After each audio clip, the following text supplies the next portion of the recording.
Добар ден, почитувани. Ова е почетокот на уште една нова телма амбуланта. Скршеницата на колкот е една од најчистите појави кај повозрасната популација, која што може да биде живото загрозувачка состојба. При тоа овие фрактури 3 пати почесто се јавуваат кај жените во менопауза во споредба со мажите. Зошто е тоа така? Зошто нивните коски се покршливи?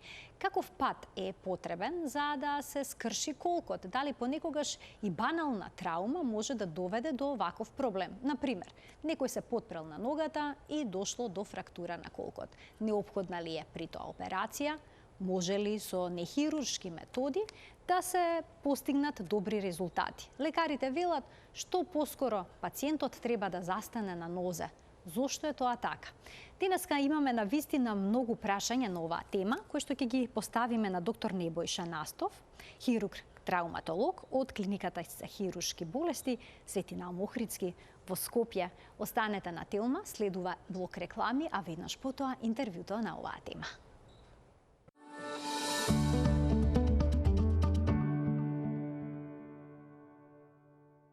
Со доктор Небојша Настов, хирург травматолог, денеска зборуваме за скршениците на колкот кај повозрасната популација. Докторе, добар ден, добре дојдовте во студиото на телма. Благодарам на поканата.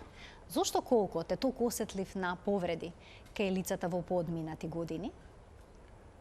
Генерално колкот е осетлив онолку колку и останатите коски, односно останатиот дел од локомоторниот систем. А зошто е најчесто повреден? Тоа е заради падот, значи претежно заради паѓањето на самите на пациентите, односно да не речем на луѓето. Зашто во понапредната возраст? Заради тоа што знаеме со напредокот на медицината се зголемува животниот век на луѓето, а воедно со тоа тие не се подмладуваат, него стареат, а со старењето доаѓа до губење на рефлексите или ослабување на рефлексите генерално, и како последица на тие ослабени рефлекси и неможноста да го ублажат тој пат, настануваат повредите на колкот. А зошто е колкот важен? Заради тоа што колкот ни овозможува мобилност, односно овозможува движење на луѓето. А знаеме дека движењето е живот, дури имаше и една цела акција од сите тие здруженија дека без движење не постои животот и заради тоа ни е битен и као нас, као хирурзија е битен и воопшто во општата популација. Некои статистики покажуваат дека жените во менопауза 3 пати почесто страдаат од скршеница, од фрактура на колкот во споредба со мажите. Па зошто е тоа така? Да, статистиките се генерално точни со тоа што за разлика од тоа што жените додека се во некој хормонален баланс, да не речеме до менопаузата, се заштитени за разлика од мажите од кардиоваскуларни болести, многу поретко се случуваат кај нив. Што би рекле, во некој период мора да дојде до некаков баланс и као последица на тој хормонален дисбаланс кој што настанува после менопаузата, доаѓа до постепено ослабнување на, народски кажано, ослабнување на коските, односно појавата на остеопорозата, која што е многу почеста во женската популација. Точно баш заради последица на тој хормонски дисбаланс кој што настанува. И како последица на тоа нормално, значи многу почесто падовите резултираат со скршеница кај жените отколку кај мажите, кои што па не се оптеретени толку со таа остеопороза во понапредната возраст. Велот коските им стануваат порозни? Да. А кај мажите не стануваат може да се помала мерка. Во помала мерка. Никогаш не може до тој степен да настане проблемот со значи видете коските кај нив? Генерално сега не сум сигурен дека е 3 пати почеста отколку кај мажите. Од лично искуство и наназад години, значи пошто ја работиме таа работа, генерално е почеста кај жените, но не сум баш убеден дека е 3 пати почеста. Дека толку е голема разликата, искуството покажува дека и пациенти ви се и мажите и жените. И мажи и жени се пациенти, со тоа што најверојатно жените во таа возраст се помалку активни за разлика од мажите. Мажите се можеби поактивни во тој период и заради тоа доаѓа до некое балансирање, но секако почесто се јавува кај жените. Кога ќе споменеме скршеница на колк, јасно не е дека фрактура може се јави на различни делови од колкот, но има ли некои повреди на колкот, некои фрактури кои што се почести во споредба со останатите? Да, значи и според возрастната категорија, значи и според начинот на повредување ние обично можеме и да очекуваме кој тип на скршеници се јавуваат. Доминираат два типа на скршеници и едните и другите се лоцирани во проксималниот дел, значи на надколеницата, односно во колкот. Единствената разлика во нив е третманот, значи сега не би сакал да оптеретувам пошироката јавност со стручни латински терминологии, но генерално единствената разлика е во тоа што кај едниот тип на тие скршеници потребна е замена на колкот, значи поставување на народски кажано вештачки колк. Така. Значи протецка замена на колкот, додека другите скршеници може да зараснат и со поставување така наречени остеосинтетски материјали, односно со искористување на биолошкиот потенцијал кој што е преостанат за зараснување на таа скршеница. А дали мора да има многу силен пад за да дојде до скршеница на колкот? Релативно е силен пад. Обично во таа понапредната возраст, значи во таа геријатриска популација да речеме, доволен е пад од собствена висина, ние тоа така го класифицираме. Значи некој да се согне пад и од да собствена падне. висина, значи не мора да биде пад од височина, Така. како што е да речеме случај кај многу помладите на 30 или 40 годишна возраст, при пад од собствена висина многу ретко се случува да настане скршеница на колкот, за разлика од тоа кај оваа повозрастна група на население, од собствена висина, значи при обично сопнување или губење на рамнотежата и пад може да настане скршеница. А дали е точно дека кај некои лица се јавува скршеница на колкот и од некоја банална повреда, или пак не мора биде повреда, да речеме се потпреле Приодење или незгодно нагазување. на ногата? Може, но тоа тогаш најчесто се работи за така наречени патолошки скршеници, значи кои што се предизвикани заради одреден патолошки процес. Значи дури и изразената остеопороза може да предизвика појава на таква патолошка скршеница, односно која што има минорна или да не речеме незначителна травма, како што спомнавте, незгодно нагазување, губење на рамнотежа, но тоа е многу поретко. Или па може да се случи во ситуации каде што постојат метастатски промени, значи кај малигни болести, метастатски промени на коската и така да може, тогаш може буквално и при обично одење, значи не треба да се случи никаков ексцес за да настане скршеница на колкот или на било кој друг дел од телото. А може ли да процените кога пациентот ќе дојде, дали скршеницата е последица на падот или пак падот е последица на некоја таква спонтанна пукнатина или кршеница во текот на одот? Веднаш по приемот на пациентот не можеме, но по правењето на основните диагностички постапки, а основна диагностичка постапка е секако рентгенската слика, значи на повредената регија, можеме. Во најголем процент од случаите можеме да кажеме дали се работи за патолошка скршеница и дали таа настанала, значи дали таа настанала прво скршеницата па падот или настанал падот па скршеницата. Претпоставам дека е многу покомплексно доколку е патолошка скршеница. Да, заради тоа што вие вие во таква ситуација вие не ја лекувате само скршеницата, него се вклучувате во една многу посложена ситуација каде што постои малигно заболување кое што дошло до тоа да биде, значи со метастатски промени на самата коска, што значи дека е генерализирано, така да, секако се многу посложени. А може и од самата остеопороза да се случи вакво нешто може, во треба да биде напредната толку фаза многу доколку е? изразена остеопороза да настане така при одење, при обично одење, да речеме. И сега кога некој повозрасно лице ќе падне, како да знае дали е повреден колкот? Има ли некои типични симптоми? Па и има некои клинички знаци што ги викаме ние, по кои што ние познаваме, да речеме, но не секогаш се тие изразени и не секогаш може да ги познае оној кој што е лаик, условно кажано. Заради тоа, мој апел би бил, значи, кога и да се случи да човек во понапредната возраст, значи, на 65-70 година да падне, најпаметно е да се јави ке својот матичен лекар, кој што ќе го прегледа, кој што е запознаен со сите тие клинички знаци и тестови кои што може да ги изведе, доколку не е евидентно, нели? Доколку има потреба, тој ќе го преупати во некој од ургентните центри во градот или во државата кои што функционираат. Така да многу по-сигурен избор би било, значи, да самите пациенти се упатат на матичниот лекар, да добијат консултација и понатаму да се изврши диагностиката, отколку да се превиди таа скршеница, затоа што неретко се случува. Тоа значи ка можат и да одат со скршеница? Неретко се случува, значи да настанало, условно кажам, народот го вика напукнатина, генерално тоа е повторно скршеница која што не е дислоцирана, значи не е изместена и која што дава каква таква некоја стабилност и можност за оптеретување. И значи и после тоа пациентот почнува да оптеретува после 4 до 5 дена одмарање, болките се смируваат, станува да се движи и после на најмалото оптеретување или на најмалото засупнување он повторно паѓа, што значи дека скршеницата настанала условно кажано во две времиња. Значи настанала првиот пат, но кога ќе се измести комплетно, кога не може да се оптеретува, тогаш обично се јавуваат на лекар. И секогаш варира и начинот на третман. Значи ако се работи за неизместена скршеница, ретко, но може да се успее и без оперативен зафат, или може да се успее со условно кажано минимален оперативен зафат, за разлика од тоа кога ќе добиете комплетно дислоцирана, значи изместена скршеница, тогаш веќе третманот е малце посложен. Се јавува ли модрило или пак? Видете, бидејќи се работи за длабоки структури, значи колковите се длабоко покриени со многу мускули, со многу други ткива, модрицата или хематомот може да се јави многу ретко и многу касно, да речеме. Значи, отпосле, неколку дена подоцна. Не може веднаш да се забележи. Некогаш и воопшто не се јавува. Заради тоа што ви реков, тоа се длабоки структури за каде што крвта треба да пробие од таа длабока структура да стигне до кожата, за да може да се види модрицата.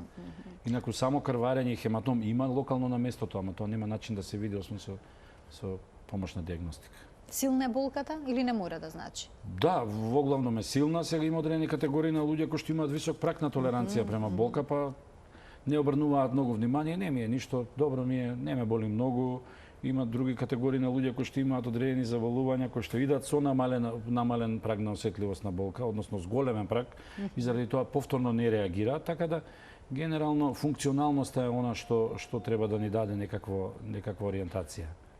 Кога ќе се јави пациент кој што паднал и се жали на некаква повреда во пределот на колкот, какви испитувања правите? Доволно е само рентгенска снимка која што споменавте? Тоа е основно диагностичко, значи покрај клиничкиот преглед кој што мора да се изведе врз пациентот. Можете вака веднаш врз основа на клинички преглед да процените? Видете сега кога работите долго години во таа бранша, да речем кога секојдневно ги гледате тие скршеници, можете со некаква сигурност од 70-80% да поставите диагноза и без рентгенска слика, и тоа не да поставите, него да поставите сомнеш дека се работи за скршеница, но после да се додиагностицирате со рентгенските.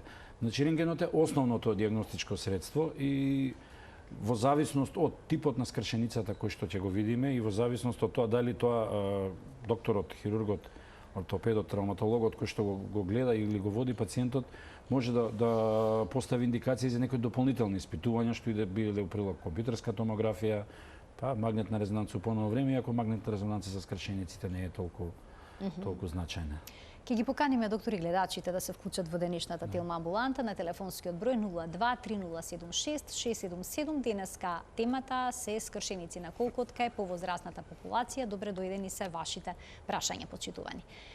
Докторе, доколку кај пациент утврдите скршеница на колк, која што мора да се оперира, се случува ли од семејството да ве прашува дали може се тоа да помине и со неоперативен третман? Бидејќи најдов некој податок дека вели операцијата за 5 до 8 пати го зголемува ризикот од лош исход, односно од смрт во првите 3 месеци од повредувањето. Точно. Лица над 80 години. Тоа е точно. Сега не би рекол дека самата операција, значи не би рекол дека самата операција го зголемува ризикот од лош исход, односно смрт, пошто тоа е најлошиот исход што може да се случи. Повеќе би рекол дека губењето на оној редовен биоритам кој што го имал пациентот предходно, значи тоа е под број 1, под број 2 е сместувањето на самиот пациент од една домашна средина во која што се му е познато, доаѓа во една болничка средина во која што апсолутно ништо не му е познато, обкружен со луѓе кои што не ги познава. Болката исто е дел од факторите кои што буквално влијаат на целото тоа. Па на крајот на краиштата и неможноста за движење, затоа што на почетокот уште кажавме дека движењето значи живот, што значи дека сите тие фактори помалку делуваат на целокупниот тој лош исход или добар исход. Заради тоа се стремиме не само ние, значи тоа е тенденција воопшто во травматологијата и во ортопедијата, да пациентите кога ќе се здобијат со таква некоја повреда која што го невозможува нивното движење, да се превземат сите можни мерки за што побрзо да се вратат во нивната реалност, условно кажано, значи да се вратат во просторите на нивниот дом, да бидат окружени со своите луѓе, да можат да се движат, дали со помагало и најчесто со помагало постоперативно, но поентата е што е можно побрзо. И се одложувањето на сите овие постапки, да речеме, одложувањето на интервенцијата, одложувањето на мобилизацијата, значи раздвижувањето на пациентот, пролонгираното време на лежење, значи се носат своји ризици. Ризик фактори се носат своји ризици кои што може да доведат до таков несекан ишод на крај. Значи долготрајното лежење, секако, недвижењето е ризик за... Знаете, проблемот е доколку одредена скршеница не е условно кажано фиксирана, што викаме ние. Значи не е хируршки средена, ајде, не знам некој посоодветен термин, значи буквално која што не е фиксирана, предизвикува болка на секое поместување на телото. Ме разбирате, еднообично кашлање или еднообично кивање предизвикува несносна болка во предел на скршеницата. И тие лежат мирно, всушност. Да, тие лежат мирно, не смеат да се мрдаат, значи као последица на тоа почнуваат да се јавуваат промени на кожата, значи на деловите каде што е зголемен притисокот. Декубити, значи почнуваат да се појават така наречени хипостатски пневмонии, значи заради тоа што избегнувањето да искашлаат или сите тие работи не доведува до нормална елиминација на секретот. Секретот останува и кој што е поволен медиум за развој на бактерии или вируси, да не е битно, значи и сето тоа доведува до комплицирање на крајниот исход. Значи затоа е најдобро што побрзо пациентот да застане на нозе. Така е. И тоа е поентата на третманот. Двајца гледачи ќе вклучиме, ќе им дадеме предност, а веднаш пото продолжуваме со предвидениот концепт. Добар ден за првиот од нив. Добар ден. Повелете. Се јавувам од Кочани. Го поздравам докторот и сакам да поставам едно прашање, да ми објасни колку што може. Што мисли докторот за нуга бест терапиите? За кои терапии? Се извинувам. Нуга бест. Нуга? Бест. Нуга бест. А зашто се тие терапии? Да, има кај нас отворено салон за нуга бест терапии. И одат многу луѓе. Така, добро, но сепак за тоа треба конкретно да се информираме за што станува збор. Така, ви благодарам за вклучувањето но се потребни повеќе податоци за да може да се даде мислење за ова што не прашавте. Следниот гледач ќе го вклучиме. Добар ден. Добар ден. Повелете. Јас имам едно прашање за докторот. Не се работи за колкот, али затоа имам проблеми со коленото. Со двете колена, устварена дека имам генатроза на коленото, и на едното и на другото. Сум примала инекции, остеокар, сум приела колагени. Да го прашам докторот, пошто има различити мислења, дали ова ПРП-то би требало да го направам, пошто некои докторите вика треба, некои вика не треба. Поред инекциите на 6 месеци примам инекции. Како е неговото мислење, пошто ипак знам дека е стручен за тоа. Така, ви благодарам за вклучувањето во програма. Што велите, дава ли PRP методата добри резултати? Видете, не би сакал и не би можел генерализирано да одговорам, заради тоа што знаете... Повторно индивидуално е. Пред се е индивидуално, втора работа е гонартроза, е многу општа диагноза, да речеме. Само накратко, што би значило гонартроза? Тоа е артроза на коленото. Значи, со еден збор, да не биде артроза на коленото, е гонартроза. Значи, артроза на колениот зглоб.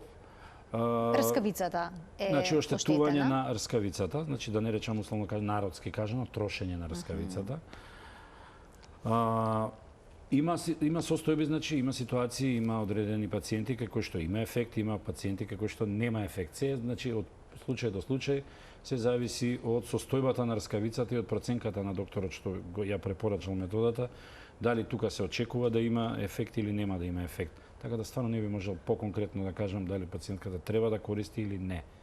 Значи сепак треба да се земат сите, значи треба возраста да се земе пред се, треба да се земе самиот изглед на рентгенската слика, самиот изглед на магнетна резонанца, предпоставувам дека имаат направено.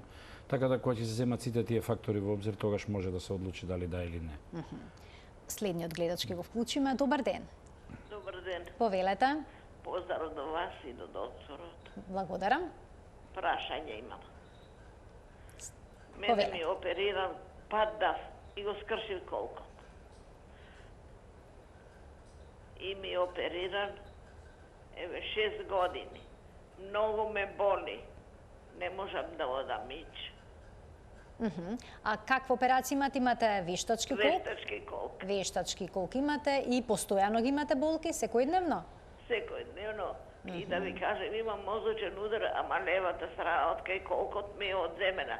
Дали од тоа Ве молам да Така, ви благодарам за вашето вклучување во денешната Телма амбуланта. Повелете, докторе. Може да биде и од ударот, а може да биде и од состојбата на имплантот. Значи 6 години се релативно долг период. Ке треба да се направат најверојатно дополнителни инвестигации пред се рентгенска слика, клинички преглед, па да се види состојбата на самиот имплант.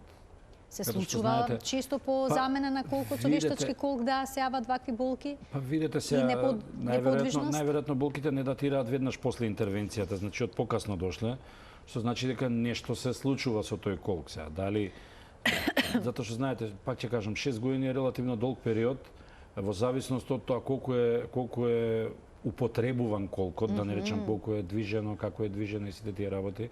Не секогаш колковите се инкорпорираат во склоп на коската, затоа што знаете, колкот се состои од метални делови кои што се ставаат, се фиксираат за коската или со цемент или без цемент. Значи има различни типови. Сега треба Така. повеќе работи, треба сега да повеќе фактори за да можам да кажам баш да од тоа или не е.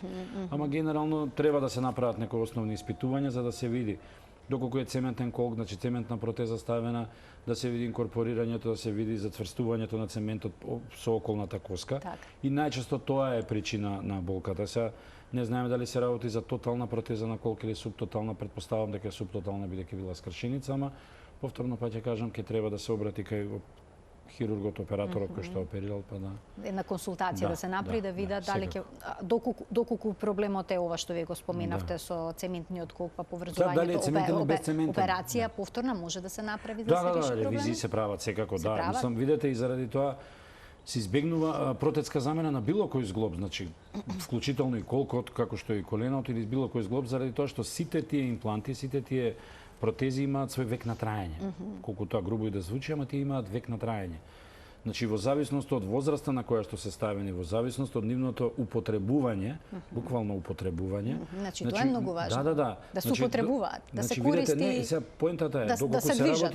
доколку се работи за помлада личност каде што немало друга опција за освен ставање на вештачки зглоб, дали е тоа колк или колено или било кој друг зглоб, значи генерално логично е дека помладите поактивни категории многу поише ги трошат, што значи дека многу пократок е векот кај нив, него да речеме кај повозрасните категории кои што се помалку мобилни, значи помалку се движат и како последица на тоа многу помалку ги трошат. Така да за тоа ви реков многу параметри да се земат во предвид за да може нешто конкретно да се каже. Уште двајца гледачи има навистина голем интерес во денешната Телма амбуланта. Добар ден за следниот гледач. Добар ден, Добар ден, повелете. поздрав за вас. Пред 3 недели сум опериран на колкот. Така? Сега сум дома, болки немам, ни после операцијата на колкот. И сега, што понатамо, проблемот ми е соидењето како да правам. Ви благодарам за вклучувањето. Потребно ли е болничко лекување во домашни услови, односно не болничко лекување, туку да продолжи третманот и во домашни услови? Како започне движењето? Третманот колку што разбрав, гледачот спомна дека пред 3 недели е Да. опериран. Обично се генерално зависи повторно од типот на имплантот кој што е користен. Пациентите после тој иницијален период 5 до 7 дена, зависи колку остануваат во болница, нормално ги испуштаме на домашно лекување. На домашното лекување они продолжуваат со истите оние активности со кои што се научени од страна на физиотерапевтите, кои што со нив работат од првиот постоперативен ден. И најголем дел од пациентите се испишуваат дома веќе способни да ги обавуваат основните животни потреби. Сега тоа не значи одење на пазар, ама одење до тоалет, станување, некое раздвижување по дома за кое што се обучени веднаш по излегувањето од болницата. Ви реков повторно во зависност од типот на операцијата која е направена, дали ќе биде 4-та или 5-та недела постоперативно, потребно е да се јават повторно кај докторот кој што ги оперирал, да се направат контролни снимки и после тоа обично се упатуваат дали на бањско-физикален третман или само физикален третман, или доколку нема можност, може да доаѓа физиотерапевт по дома, значи сето тоа е веќе одлука, односно договор помеѓу операторот и помеѓу пациентот. Но треба да се продолжи третманот секако за да може таа нивна мобилност, односно таа самостојност да биде што подобро извежбана. Уште еден гледач ке вклучиме. Добар ден. Уште едно прашање од гледач во денешната Телма амбуланта. Добар ден, да слушнеме кое е прашањето, повелете. Ве слушаме во програма сте. Во програма сте, да, вие сте во програма, повелете. Ало, Ве слушаме во програмата, ќе ве замолам само разговорот следете го преку слушалката, а не преку вашиот телевизор. Фала. Најдобро Ало, е добар ден. сосема тоното телевизорот да го намалите. Да, го собрав, да. Така. Да. Повелете. Ало, Повелете. ало, добар ден. Добар ден. Ало, Дали се слушаме? Кажете го вашето прашање, ние ве слушаме. Се исклучи гледачката, за жал, ќе има можност понатаму да се јави уште еднаш. Колку е сложена операцијата на колкот? И дали се важни придружните хронични болести на пациентот пред да се одлучите за еден ваков зафат? Може ли поради сложеноста на здравието на пациентот понекогаш да речете сепак ќе одложиме операцијата? Па сега, да, многу се важни. Значи сите тие придружни болести кои што или придружни состојби кои што ги имаат пациентите се многу важни во поставувањето на индикацијата и во одлучувањето дали одредена скршеница ќе се третира оперативно или конзервативно. Зашто е тоа важно? Тоа е важно заради тоа што сите тие придружни болести и сите тие придружни состојби кои што ги имаат пациентите и нивната физичка активност пред повредата, значи повторно се носи една заедничка одлука која што мора да биде одлука донесена од страна на ординирачкиот доктор и од страна на пациентот и семејството на пациентот. Зашто? Заради тоа што на сите пациенти им се предочуваат значи придобивките и евентуалните загуби што можеле да настанат дали ќе се одлучиме за конзервативен или за оперативен третман. Кога зборам конзервативен, тоа не е оперативен третман, значи сумирување. Во целата таа состојба, повторно ќе кажам, мора да биде вклучен и пациентот, но мора да биде вклучено и семејството на пациентот. Факт е дека најчестите прашања се, па добро, мора ли да се оперира ова? Дали не може да помине и вака и така? Апсолутно не мора. Значи, но е потребно и подобро. Затоа ние ги даваме двете опции и мораме да ги објасниме, значи, предностите на неоперативниот третман, предностите на оперативниот третман, негативностите на едниот и негативностите на другиот. И повторно ќе кажам, таа одлука мора секогаш да биде одлука на пациентот и на неговото семејство. А ние сме тука да ги послушаме тие нивни одлуки, секако. Имаме двајца гледачи кои што ќе се вклучат во денешната емисија. Добар ден за првиот од нив. Добар ден. ве молам. Ве слушаме во програма, сте, повелете. Поздрав до докторот и до вашата телевизија. Благодарам. Повторно јас ке замолам само да го следите разговорот преку слушалката. Ке ве замолам да го исклучите тонот на телевизорот, бидејќи нема да можеме да комуницираме. Ве молам.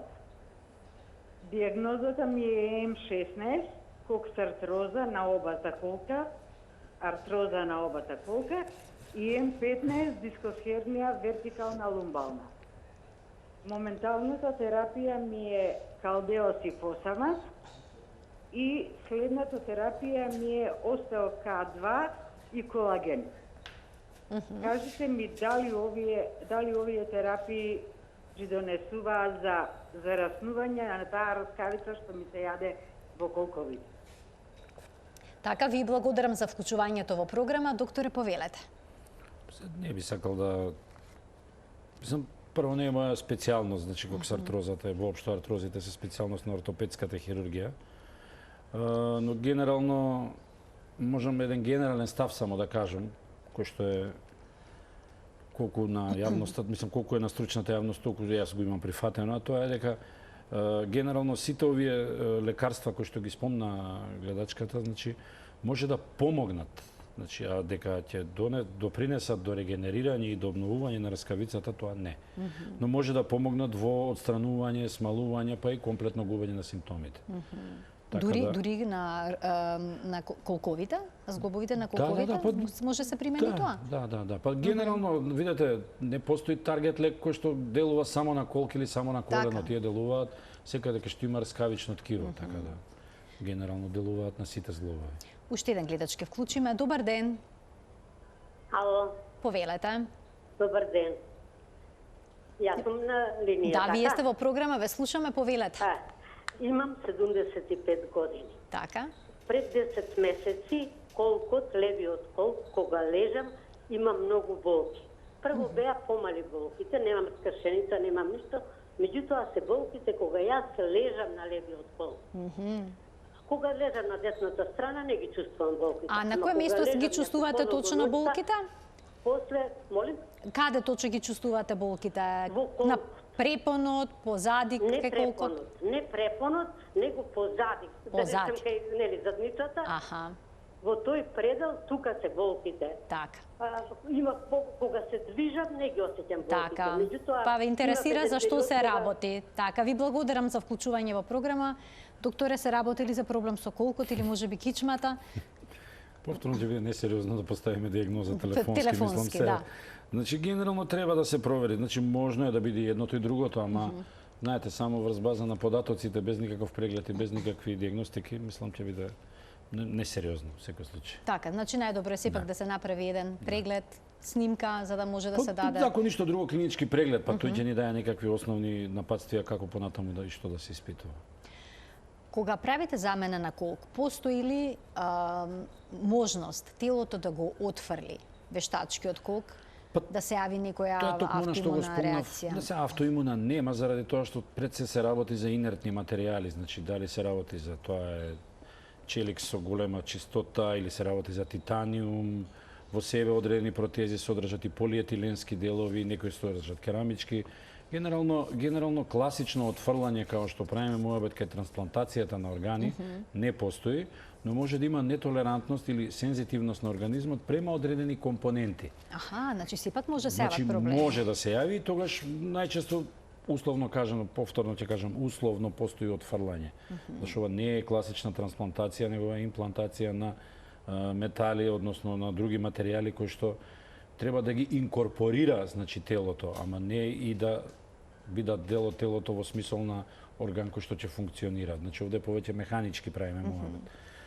Заради тоа постојат такви реакции, но па ќе кажам, тоа е она што го спомнав и на претходното кај пациентката, односно кај гледачката која што се јави 6 години од. Значи може да настанало разлабавување и сега тоа би било условно кажано некој тип на отфрлање. Не мора да значи дека тоа отфрлање заради нетолеранција према делови од самата протеза или према самата протеза, него може да биде и нормално чисто механички проблем, значи разлабавување, не инкорпорирање на протезата. Уште еден гледач ке вклучиме. Добар ден. Добар ден за гледачот. Сакам да ме прашам вас и колегата. Јас сум хирург од Охајо, работам у голема болница. Дојдов тука на одмор, ми ја скршија десната нога негде околу колкот. Јас не сум ортопед, него сум абдоминален хирург. Така. Имам познавање, но сакам да го видам господин доктор Небојса. И да го праша ова девојчето наше, новинарката, дали после ладно 5 месеци у количка, уринирав од кревет, пошто совата ми е со плочки, и не мрдав и не одидов на операција. Мислев дека е скршенито, зашто имав силни болки. Количка ортопедска ми даде Лилјана Ковачева. Толку. Ве молам, сакам да прашам, дали може диагноза после месец и пол, 2, од која јас задорам. Така, ви благодарам за вклучувањето, колку што разбрав бил во количка и после месец и пол добил диагноза. Не разбрав сосема добро. Се случува ли некош да доцето се постави диагноза? Не, да, јас колку што разбрав од прашањето и од тоа што беше кажано е дека гледачот сметал дека нема повреда и после месец и пол најверојатно отишол на лекар. Така, јас не разбрав сосема. Така јас го разбрав. Добро. Мислам, видете, генерално доколку се работи за скршеница, нема некоја филозофија во диагностиката, значи доволна е една обична рентгенска слика и повторно ќе кажам. Значи може сега да се направи сето тоа? Да, доколку не се види на рентгенската, а постои понатаму сомнеш, може компјутерска томографија, која што сигурно ќе ги расчисти дилемите. И може исто така да се интервенира после Па долго време? видете, апсолутно, ако самата скршеница не е зарасната или е зарасната во несоодветна положба, апсолутно може да се интервенира и после месец и пол, и после година и пол, и после 3. Апсолутно не постои ограничување во однос Така. на тоа. Од што зависи дали некој пациент кој што има операција на колкот ќе се врати мобилноста или пак ќе заврши со инвалидитет? Видете, да се разбереме, после скршеница било каква, одреден процент на инвалидитет останува и кај младија, камоли кај по-напредната возраст, значи кај постара популација. Правимо обет одреден процент. Пред се зависи од третманот, значи пред се од третманот, кој што започнува, рековме, со хируршкиот третман, па после тоа од физикалниот третман и да ставиме во еден мал процент и од волјата на пациентот да ги почитува сите оние протоколи и сите оние напатствија кои му се дадени од страна и на хирургот, односно ортопед не е битно, значи и на докторот, значи кој што го третирал, и од страна на физијатрите кои што му даваат напатствија во однос на рехабилитацијата и во следењето на протоколите за рехабилитација. Значи потребна е упорност. Многу. Но што доколку никој не е во кондиција сето тоа да го следи? Па сега видите, понекогаш една од контраиндикациите за одреден оперативен третман е и неспособноста на пациентот да ги следи постоперативните протоколи. Затоа што можете вие да направите и најидеална операција, ако постои таква воопшто операција. Значи може да направите и нешто најдобро што можете и умеете, кое што доколку после тоа не се почитуваат протоколите, апсолутно мислам дека нема да имате посакуван резултат, да не кажам далеку од идеален, да имате ни задоволителен резултат. Така да генерално секогаш кога се поставува индикацијата и кога се одлучувате за операција, морате да имате на ум, значи она што можете да го направите, колку знаете да го направите, дали имате со што да го направите и на крајот на криштата дали ќе имате фидбек од самиот пациент, дали он ќе може да ги почитува протоколите. Така, неговата општа здравствена состојба. Да, доколку направите проценка дека нема да може да ги почитува протоколите заради една или друга причина, не без навлегување во посебните причини, заради општата лоша состојба, апсолутно нема потреба да направите операција, заради тоа што самата операција нема ништо да подобри, него може дури да го влоши. Се случува некогаш да бидат пациентите разочарани, депресивни поради тоа што им се случило? Да, посебно заради она што го спомнав пред малку, тоа е заради знаат статистиките, знаете каков е ризикот? Заради промената на средината, заради од една позната средина доаѓаат во непозната средина, од средина со обкружени со љубов на семејството и со познати луѓе околу идат во средина каде што не познаваат никого, ме разбирате? Така, да. Значи сето тоа придонесува за некои психички алтерации кои што се јавуваат дури и за време на хоспитализацијата, понекогаш остануваат и понатаму, но за среќа сите тие се реверзибилни, па може да се вратат во некоја нормала. Докторе, добив знак дека уште двајца гледачи чекаат да се вклучат во програма. Добар ден за првиот. Добар ден. Повелете. Може во програма ли сум? Да, во програма сте, повелете. Сакам да прашам докторот, да го прашам. Јас се качував, имам 72 години, листот не ни работеше, па се качував по скалите на 8 спрат. Со кеси така, морав да си купам намирници, нели? И едно време почна да ме боли кукот, ми отече, а јас бев на доктор, ме снима и докторот ми даде терапија физикална и некои лекарства, така да ги пијам, и затоа што имав болки. Но во меѓувреме ме фати ковид, ковидот ме фати и бев позитивна, седев дома, не отидов на доктор, ми помина тие што требаше да ги направам физикална така, не ги направивте. Сега, да, ми престана болките и сега пак почна да ме боли, дури почна и по ногата да ме боли и на табаните доле. Така, па ве интересира што може да направите. Така, ви благодарам за вклучувањето. Повторно преглед, нормално, и по зависност од прегледот, диагностика. Ке се постави диагнози, секако ке се добијат насоки понатаму од докторот што да се преземе. Уште еден гледач ке вклучиме. Добар ден. Добар ден. Повелете. Извинувам, јас би сакала до докторот едно прашање. Секако. Пред 6 месеци бев оперирана од доктор Александар Трајановски. Голема благодарност, левиот кук ми беше ставена протеза и сега ми е супер левиот кук. Меѓутоа, за време на операцијата, мислам, имав снимка и десниот ми беше оштетен.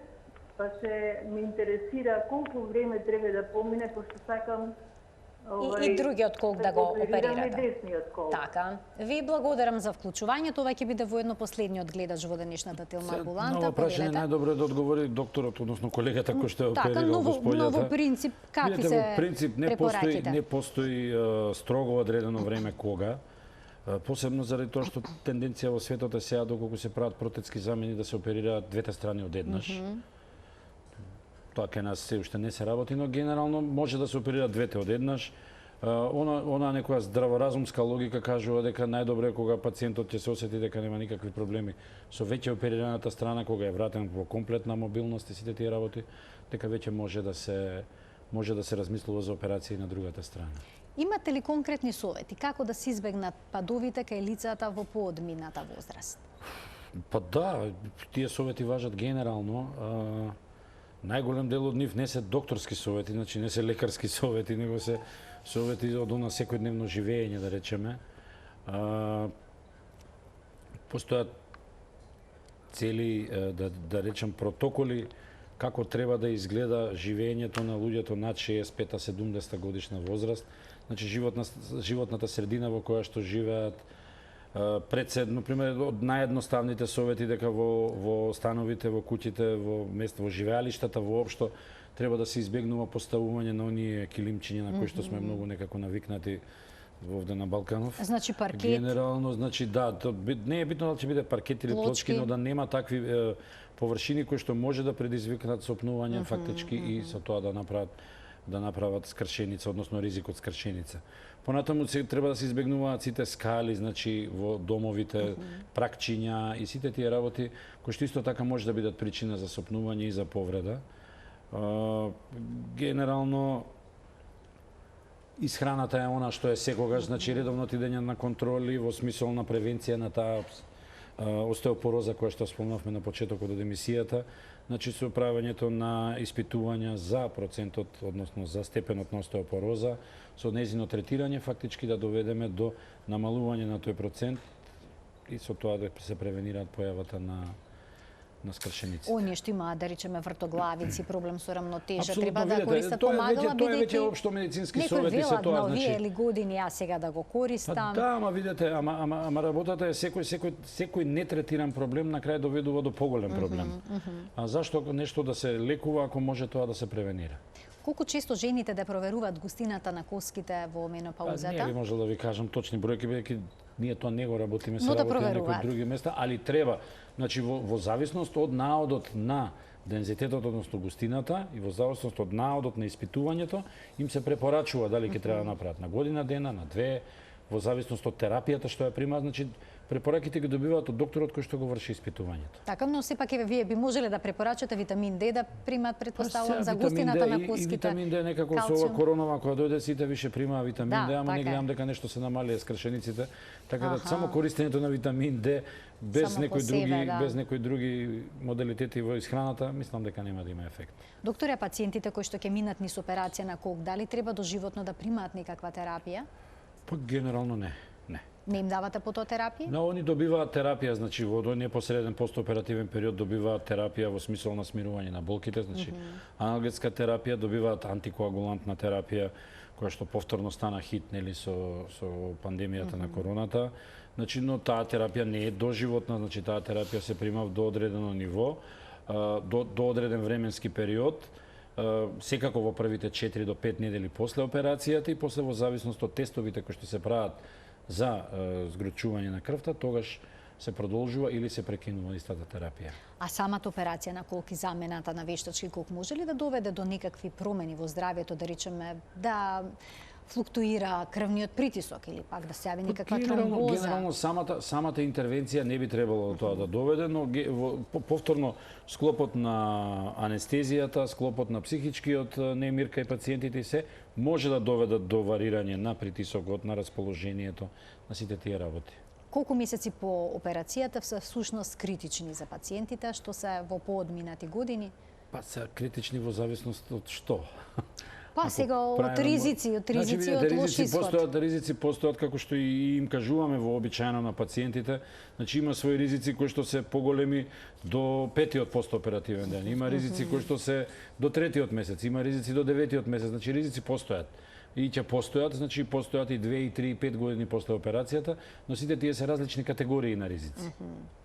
Јас ви благодарам многу за вашето денешно гостување во Телма амбуланта, тема која што предизвика голем интерес кај гледачите. Се надевам дека повторно ќе се видиме во ова студио и ќе обработиме некоја друга тема која што исто така ќе побуди внимание. Фала на поканата, уште еднаш.